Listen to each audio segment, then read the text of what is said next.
Marwadi university మంచి భవిష్యత్తు కోసం తెలుగు విద్యార్థులు ఇష్టపడే యూనివర్సిటీ. కాల్ 9059052378 9059052379. ఇందిరమ్మ ఇళ్లకు సంబంధించి అఫీషియల్ గా ప్రభుత్వమే అనౌన్స్ చేసింది ఇంత శాతం మంది అనర్హులు అని. ఎంత అంటే 100% జనాభాలో ఇప్పుడు దరఖాస్తు చేసుకున్న వాళ్ళది ఒక లెక్క ప్రకారం అయితే 100% మంది దరఖాస్తు చేసుకుంటే అందులో 53.3% మంది ఇందిరమ్మ ఇళ్లకు అనర్హులు. సో కాంగ్రెస్ పార్టీ పెట్టినటువంటి రూల్ ఏంటి, ఎవరు అర్హులు ఎవరు అనర్హులు అన్నప్పుడు కాంగ్రెస్ పార్టీ కొన్ని రూల్స్ అయితే పెట్టింది. ఎవరు దరఖాస్తు చేసుకోవచ్చు, ఎవరు ఎందుకు అనర్హులు అయ్యారు అనేది కూడా తేల్చిన లెక్క దేని ఆధారంగా అంటే యాక్చువల్లీ ఇందిరమ్మ ఇండ్ల కోసం కాంగ్రెస్ పెట్టినటువంటి రూల్స్ ఏంటంటే ఇందిరమ్మ ఇల్లు 60 గజాల లోపే ఉండాలి, బ్యాంక్లో 50,000 కంటే ఎక్కువ క్రాప్ లోన్ ఉంటే వీళ్ళు అనర్హులు, కుటుంబం మొత్తానికి 2.5 ఎకరాల కంటే ఎక్కువ భూమి ఉంటే వీళ్ళు కూడా ఇందిరమ్మ ఇల్లు దరఖాస్తు చేసుకొని ఉంటే వీళ్ళు కూడా అనర్హుల జాబితాలకు వెళ్ళిపోయినరు. కుటుంబంలో ట్రాక్టర్ ఉంటే ఇందిరమ్మ ఇల్లు పథకానికి అనర్హులు. ఇది సోషల్ మీడియాలో పూర్తిగా ప్రచారం జరుగుతున్నటువంటి పరిస్థితి అయితే కనిపిస్తోంది. బేసికల్లీ ఈ 4 రూల్స్ అన్నమాట. ఎందుకంటే ఇందిరమ్మ ఇళ్ల కోసం ఎవరైతే దరఖాస్తు చేసుకున్నారో వాళ్ళకి 5 లక్షలు డబ్బుల రూపంలో సర్కార్ ఇవ్వబోతోంది. నిజమైన అర్హులు ఎవరైతే ఉంటారో వాళ్ళకే ఖచ్చితంగా దక్కాల్సిందే. అట్లాగే ఈ మంత్ ఎండింగ్ అంటే ఈ నెల 30 తారీఖు లోపే ఈ అర్హుల జాబితాని ప్రకటించాలి. సో అందులో భాగంగానే ఇప్పుడు అర్హులు ఎవరు అనర్హులు ఎవరు అనేది సర్కార్ తేల్చింది. కాబట్టే అనర్హులు ఎంత పర్సెంట్ అంటే 53.3% మంది అనర్హులు. అంటే మనం లెక్కల ప్రకారం చూస్తే యాక్చువల్లీ ఇందిరమ్మ ఇళ్ల కోసం దరఖాస్తు చేసుకున్నటువంటి ఫామ్స్ ఎంత అంటే 77.18 లక్షల మంది ఇందిరమ్మ ఇల్లు కావాలని దరఖాస్తు చేసుకున్నారు. వీరిలో 41.15 అంటే 53% మంది అనర్హులు, 41.15 లక్షల మంది అనర్హులుగా తేల్చింది. అంటే సగంకి సగం అర్హులైనరు, సగంకి సగం అనర్హులైనరు. అనర్హులు ఎట్లా అయినరు అంటే నేను ఇంతకుముందు చెప్పినట్టుగా ఇందిరమ్మ ఇల్లు 60 గజాల లోపే ఉండాలి, బ్యాంకులో 50,000 కంటే ఎక్కువ క్రాప్ లోన్ ఉంటే అనర్హులు, కుటుంబం మొత్తానికి 2.5 ఎకరాల కంటే ఎక్కువ భూమి ఉంటే అనర్హులు, కుటుంబంలో ట్రాక్టర్ ఉంటే ఇందిరమ్మ ఇల్లు పథకానికి అనర్హులు.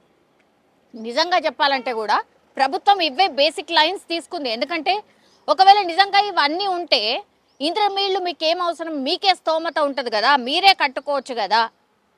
లేని వాళ్ళు అసలే ఏమీ లేదు, భూమి లేదు, అసలు ఏమీ లేదు, వాళ్ళు కట్టుకోవడానికి ఆస్కారం లేదు అన్నటువంటి వాళ్ళనే ఇప్పుడు అర్హులుగా ప్రకటించింది. నియోజకవర్గానికి 3,500 ఇళ్ళు ఖచ్చితంగా మేము ఇస్తాము, ఏడాదికి ఇంత మొత్తంగా కడుతూ వెళ్తాము అని ప్రభుత్వమే ప్రకటించింది. కాబట్టి దానికి సంబంధించి గ్రౌండ్ వర్క్ కూడా ఆల్రెడీ స్టార్ట్ చేసింది. ఇప్పుడు 30 తారీఖు డెడ్ లైన్ పెట్టుకుంది అర్హులు ఎవరు అనర్హులు ఎవరు అని. ఇప్పుడు మీరు వెళ్ళి సైట్లోకి వెళ్ళి చెక్ చేసుకోవచ్చు ఎవరు అర్హులు ఎవరు అనర్హులు అని. సో ప్రభుత్వమే క్లియర్ కట్గా మేము ఇంతమందిని అనర్హులుగా ప్రకటించినాం, ఇగో దరఖాస్తు ఇంతమంది చేసుకున్నారు, ఇంతమంది అనర్హులైనరు అని. కాబట్టి ఒక్కసారి మీరు వెళ్ళి చెక్ చేసుకుంటే అర్హుల జాబితాలో మీ పేరుందా, ఇందిరమ్మ ఇల్లు మీకు అలాట్ అయిందా లేదా మీరే వెళ్ళి తెలుసుకోవచ్చు. ఎందుకంటే ఈ ఇళ్లకు సంబంధించి కూడా L1, L2, L3 ఇట్లా 3 జాబితాలు 3 సెక్షన్స్ లాగా డివైడ్ చేస్తూ ఇందిరమ్మ ఇళ్లను కేటాయిస్తోంది. ఇప్పుడు ప్రస్తుతం అయితే భూమి ఉండి ఇల్లు కట్టుకోవడానికి వీళ్ళు డబ్బులు ఇస్తున్నారు. ఫస్ట్ జాబితా అంటే L1 జాబితా అదే అనమాట. L2 జాబితా ఎవరు అని అంటే భూమి లేదు, అట్లాగే ఇల్లు కట్టుకోవడానికి డబ్బులు లేవు. సో భూమి ఇస్తూ ఆ తర్వాత ఇల్లు కూడా కట్టిస్తాము అనేది ఇప్పుడు నెక్స్ట్ అంటే నెక్స్ట్ టేకప్ చేసే పథకం అనుకోవచ్చు, ఆర్ ఇందులో నెక్స్ట్ స్టెప్ అనుకోవచ్చు. ఇప్పటికైతే భూమి ఉంది, ఇల్లు కట్టుకోవాలి, వాళ్ళు ఇప్పుడు L1 జాబితాలో ఉంటారు కాబట్టి అది ఇప్పుడు ముందు ప్రభుత్వం టేకప్ చేసింది.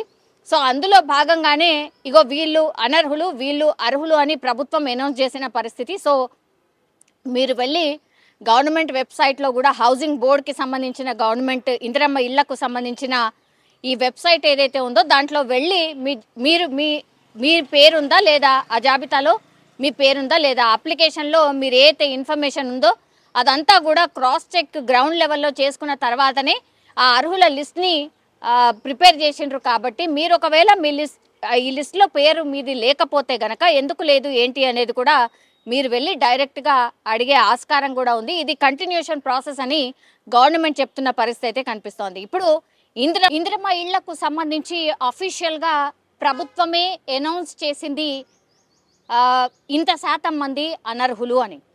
ఎంత అంటే 100% జనాభాలో ఇప్పుడు దరఖాస్తు చేసుకున్న వాళ్ళది ఒక లెక్క ప్రకారం అయితే 100% మంది దరఖాస్తు చేసుకుంటే అందులో 53.3% మంది ఇందిరమ్మ ఇళ్లకు అనర్హులు. సో కాంగ్రెస్ పార్టీ పెట్టినటువంటి రూల్ ఏంటి, ఎవరు అర్హులు ఎవరు అనర్హులు అన్నప్పుడు కాంగ్రెస్ పార్టీ కొన్ని రూల్స్ అయితే పెట్టింది. ఎవరు దరఖాస్తు చేసుకోవచ్చు, ఎవరు ఎందుకు అనర్హులు అయ్యారు అనేది కూడా తేల్చిన లెక్క దేని ఆధారంగా అంటే యాక్చువల్లీ ఇందిరమ్మ ఇండ్ల కోసం కాంగ్రెస్ పెట్టినటువంటి రూల్స్ ఏంటంటే ఇందిరమ్మ ఇల్లు 60 గజాల లోపే ఉండాలి, బ్యాంక్లో 50,000 కంటే ఎక్కువ క్రాప్ లోన్ ఉంటే వీళ్ళు అనర్హులు, కుటుంబం మొత్తానికి 2.5 ఎకరాల కంటే ఎక్కువ భూమి ఉంటే వీళ్ళు కూడా ఇందిరమ్మ ఇల్లు దరఖాస్తు చేసుకొని ఉంటే వీళ్ళు కూడా అనర్హుల జాబితాలకు వెళ్ళిపోయినరు. కుటుంబంలో ట్రాక్టర్ ఉంటే ఇందిరమ్మ ఇల్లు పథకానికి అనర్హులు. ఇది సోషల్ మీడియాలో పూర్తిగా ప్రచారం జరుగుతున్నటువంటి పరిస్థితి కనిపిస్తోంది. బేసికల్లీ ఈ 4 రూల్స్ అన్నమాట. ఎందుకంటే ఇందిరమ్మ ఇళ్ల కోసం ఎవరైతే దరఖాస్తు చేసుకున్నారో వాళ్ళకి 5 లక్షలు డబ్బుల రూపంలో సర్కార్ ఇవ్వబోతోంది. నిజమైన అర్హులు ఎవరైతే ఉంటారో వాళ్ళకే ఖచ్చితంగా దక్కాల్సిందే. అట్లాగే ఈ మంత్ ఎండింగ్ అంటే ఈ నెల 30 తారీఖు లోపే ఈ అర్హుల జాబితాని ప్రకటించాలి. సో అందులో భాగంగానే ఇప్పుడు అర్హులెవరు అనర్హులెవరు అనేది సర్కార్ తేల్చింది. కాబట్టే అనర్హులు ఎంత పర్సెంట్ అంటే 53.3% మంది అనర్హులు. అంటే మనం లెక్కల ప్రకారం చూస్తే యాక్చువల్లీ ఇందిరమ్మ ఇళ్ల కోసం దరఖాస్తు చేసుకున్నటువంటి ఫామ్స్ ఎంత అంటే 77.18 లక్షల మంది ఇందిరమ్మ ఇల్లు కావాలని దరఖాస్తు చేసుకున్నారు. వీరిలో 41.15 అంటే 53% మంది అనర్హులు, 41.15 లక్షల మంది అనర్హులుగా తేల్చింది. అంటే సగంకి సగం అర్హులైనరు, సగంకి సగం అనర్హులైనరు. అనర్హులు ఎట్లా అయినరు అంటే నేను ఇంతకుముందు చెప్పినట్టుగా ఇందిరమ్మ ఇల్లు 60 గజాల లోపే ఉండాలి, బ్యాంకులో 50,000 కంటే ఎక్కువ క్రాప్ లోన్ ఉంటే అనర్హులు, కుటుంబం మొత్తానికి 2.5 ఎకరాల కంటే ఎక్కువ భూమి ఉంటే అనర్హులు, కుటుంబంలో ట్రాక్టర్ ఉంటే ఇందిరమ్మ ఇల్లు పథకానికి అనర్హులు. నిజంగా చెప్పాలంటే కూడా ప్రభుత్వం ఇవే బేసిక్ లైన్స్ తీసుకుంది. ఎందుకంటే ఒకవేళ నిజంగా ఇవన్నీ ఉంటే ఇందిరమ్మ ఇల్లు మీకేం అవసరం, మీకే స్తోమత ఉంటుంది కదా, మీరే కట్టుకోవచ్చు కదా.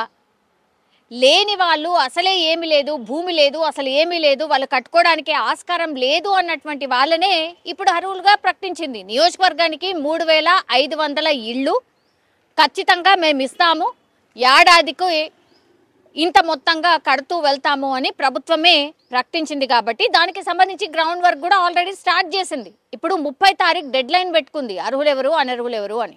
ఇప్పుడు మీరు వెళ్ళి సైట్లోకి వెళ్ళి చెక్ చేసుకోవచ్చు ఎవరు అర్హులు ఎవరు అనర్హులు అని. సో ప్రభుత్వమే క్లియర్ కట్గా మేము ఇంతమందిని అనర్హులుగా ప్రకటించినాం, మీకు దరఖాస్తు ఇంతమంది చేసుకున్నారు, ఇంతమంది అనర్హులైనరు అని.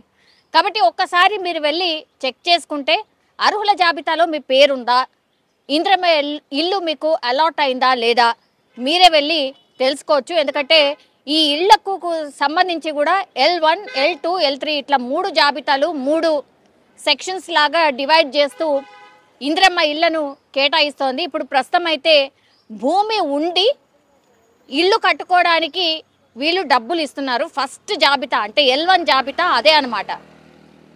L2 జాబితా ఎవరు అని అంటే భూమి లేదు, అట్లాగే ఇల్లు కట్టుకోవడానికి డబ్బులు లేవు. సో భూమి ఇస్తూ ఆ తర్వాత ఇల్లు కూడా కట్టిస్తాము అనేది ఇప్పుడు నెక్స్ట్ టేకప్ చేసే పథకం అనుకోవచ్చు, ఆర్ ఇందులో నెక్స్ట్ స్టెప్ అనుకోవచ్చు. ఇప్పటికైతే భూమి ఉంది, ఇల్లు కట్టుకోవాలి, వాళ్ళు ఇప్పుడు L1 జాబితాలో ఉంటారు కాబట్టి అది ఇప్పుడు ముందు ప్రభుత్వం టేకప్ చేసింది. సో అందులో భాగంగానే ఇగో వీళ్ళు అనర్హులు వీళ్ళు అర్హులు అని ప్రభుత్వం అనౌన్స్ చేసిన పరిస్థితి. సో మీరు వెళ్ళి గవర్నమెంట్ వెబ్సైట్లో కూడా హౌసింగ్ బోర్డ్కి సంబంధించిన గవర్నమెంట్ ఇందిరమ్మ ఇళ్లకు సంబంధించిన ఈ వెబ్సైట్ ఏదైతే ఉందో దాంట్లో వెళ్ళి మీ పేరుందా లేదా, ఆ జాబితాలో మీ పేరుందా లేదా, అప్లికేషన్లో మీరు ఏదైతే ఇన్ఫర్మేషన్ ఉందో అదంతా కూడా క్రాస్ చెక్ గ్రౌండ్ లెవెల్లో చేసుకున్న తర్వాతనే ఆ అర్హుల లిస్ట్ని ప్రిపేర్ చేసిండ్రు. కాబట్టి మీరు ఒకవేళ ఈ లిస్ట్లో పేరు మీది లేకపోతే గనక ఎందుకు లేదు ఏంటి అనేది కూడా మీరు వెళ్ళి డైరెక్ట్గా అడిగే ఆస్కారం కూడా ఉంది. ఇది కంటిన్యూషన్ ప్రాసెస్ అని గవర్నమెంట్ చెప్తున్న పరిస్థితి అయితే కనిపిస్తోంది. ఇప్పుడు ఇందిరమ్మ ఇళ్లకు సంబంధించి అర్హుల లిస్ట్ వచ్చింది. మీరు కూడా వెళ్ళి ఆ లిస్ట్లో మీ పేరుందా లేదా అనేది తెలుసుకోవచ్చు.